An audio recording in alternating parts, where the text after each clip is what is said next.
वाला, रुबाब 4 कह रही हैं, नौशीन 4 कह रही हैं। Very good. तो बेसिक देखें, ये बेसिक है आपका, बिल्कुल बेसिक है। अभी मैंने आपको समझाया, उसके बाद फिर मैं आपकी टेस्ट ले रहा हूं, फिर भी आप गलत बता रहे हैं, ज्यादातर बच्चे गलत बता रहे हैं। पहला और दूसरा, अच्छा, पहला और दूसरा, ओके। अच्छा, अक्सा कह रही है तीसरा। अब देखें, इसको समझें। जब भी आपका जेंडर शो ना हो ना, देखें यहाँ हमने लिखा वन ऑलवेज, वन के साथ यहाँ आपका डज ही आएगा और ये वंस ही आएगा। One always does one's apostrophe आएगा, one's work on his, his नहीं आएगा, ये जो हिज है ना ये गलत है, तो ये वाला सेंटेंस गलत हो गया। इस तरह one always does once work on her, हर भी नहीं आएगा, क्योंकि ये जो ही वन है, वन जेंडर का पता नहीं है हमें, वन के जेंडर का पता नहीं है, इसलिए ये भी आपका हो गया गलत। हम हर नहीं लगा सकते क्योंकि हमें ये नहीं पता कि वन वुमेन है या मैन है, ये नहीं पता हमें, तो इसलिए ना हिज होगा ना हर होगा। अब आते हैं वन ऑलवेज, ये डू नहीं आएगा, यहाँ तो डज आना चाहिए। बाकी ये जो पार्ट वाले सेंटेंसेस है ये सही थे, लेकिन फिर भी आपका ये गलत हो गया, क्योंकि वन के साथ डू नहीं आएगा, यहाँ पर डू की गलती है। उसके बाद वन ऑलवेज, यहाँ डज 100% सही है, यहाँ पॉजिटिव केस होगा। One's work on one's own, क्योंकि अब ये भी वन हो गया, ये भी वन हो गया, ये भी आपका वन हो गया, तो one always does once work on one's own. ठीक है। अच्छा, अगर इन्हीं सेंटेंसेस को आप मॉडिफाई करें, जैसे अगर आपके पास सवाल आता है, इनको हम मॉडिफाई करते हैं ना, सारे सेंटेंसेस जो भी हैं आपको इनको मॉडिफाई, यहाँ हम लिखते हैं ही, यहाँ मैं लिखता हूँ ही ऑलवेज डज, तो यहाँ वन आएगा, ही always does his work on his own, अब सही है। ठीक है। फिर हम लिखते हैं शी ऑलवेज डज, तो यहाँ वन नहीं आएगा, यहाँ हर आएगा, ऑन हर ओन सही है। ठीक है। और फिर हम आते हैं, समझ आ रहा है, थोड़ा सा फोकस करेंगे ना तो मेरे ख्याल में समझ आएगा। इसी तरह वन ऑलवेज, यहाँ वन ऑलवेज लगाएंगे, नीचे हो गया। और मैं यहाँ पे अगर लिखता हूँ आई ऑलवेज डू, तो यहाँ पॉजिटिव केस आएगा, my work, always do my work, तो यहाँ क्या आएगा बताएं, यहाँ क्या आएगा, शाबाश, आप मुझे बताएं।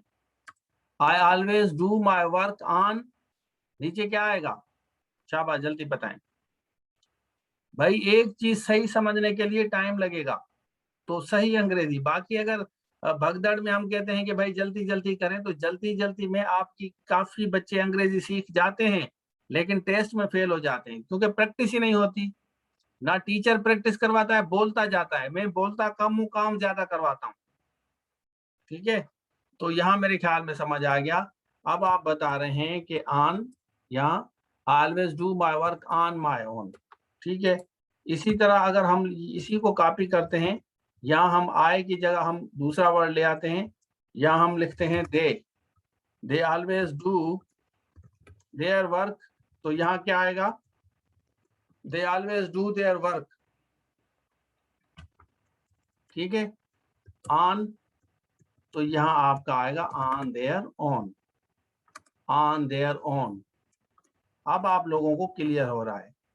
तो यहाँ दे हो गया, यहाँ वी देंगे, we always do our work on, यहाँ भी आपका on our own, on our own, ये क्लियर हो गया आपको। ठीक है।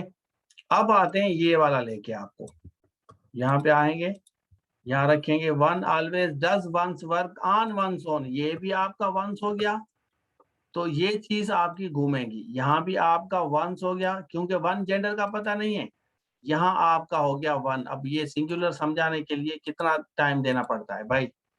तो अब आपको मेरे ख्याल में क्लियर हो गया कि अगर हम जेंडर को देखें, तो जेंडर वाइज अगर हम फोकस करेंगे तो हमें बिल्कुल समझ आएगा। यहाँ ही है तो ही के साथ यहाँ हिज आएगा, यही हिज आपका यहाँ आएगा। इसी तरह शी है तो यहाँ तो हर आएगा, लेकिन यहाँ पे भी ऑन हर ओन होगा, फिर आपका सेंटेंस सही। I always do my work on my own होगा आपका, माई ओन।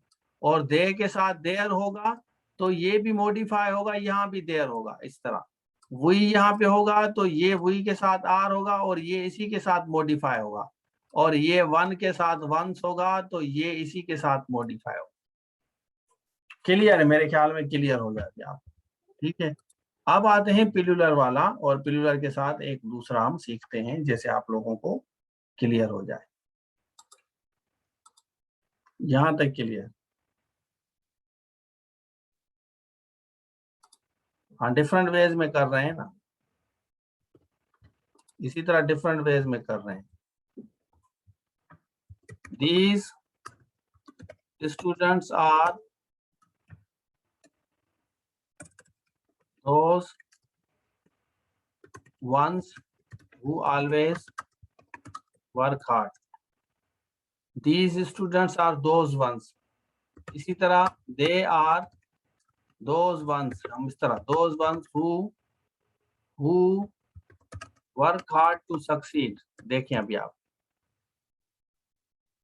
ठीक है। आप ये भी कह सकते हैं कि these people are those ones who met me yesterday।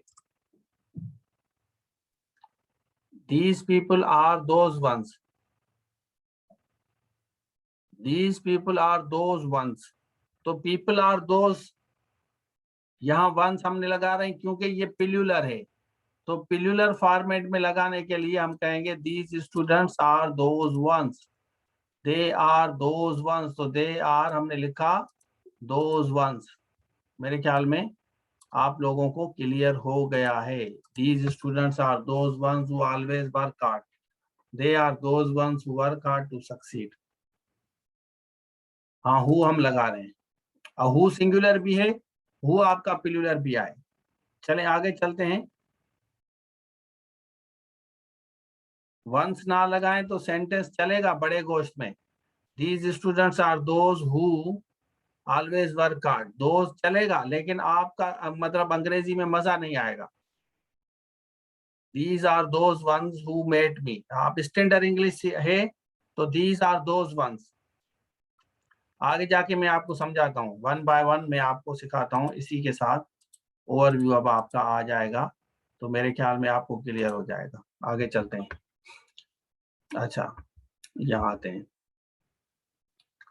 अब वन शुड डू, यहाँ हमने लिखा वंस वर्क ऑन टाइम हो गया, और अब यहाँ आते हैं one must perform one's duty. तो वन मस्ट परफॉर्म यहाँ पास्ट आप भी दे रहे हैं, सिंगुलर है, तो they are those ones who attend my class. ये वो हैं, दे आर दोज हु, ये भी चलेगा, they are those who attend my. हम कहते हैं दे आर दोज वंस, ये वो वाले हैं जो मेरी क्लास लेते हैं।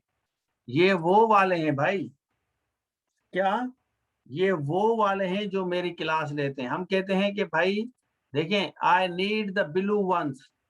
अब यहाँ ब्लू वंस की बात हो रही है, I need the blue ones, यहाँ पेन को शो कर रहा है। I need the blue pens भी आप कह सकते हैं। I need the blue pen यहाँ सिंगुलर है, I need the blue pen यहाँ सिंगुलर है, ठीक है। तो ये वाला आपका सिंगुलर फॉर्मेट है। अगर आप वंस लगाएंगे तो आई नीड द ब्लू, आप कहते हैं कि मुझे ब्लू वाली चाहिए, वो ब्लू वाली, I need the blue once.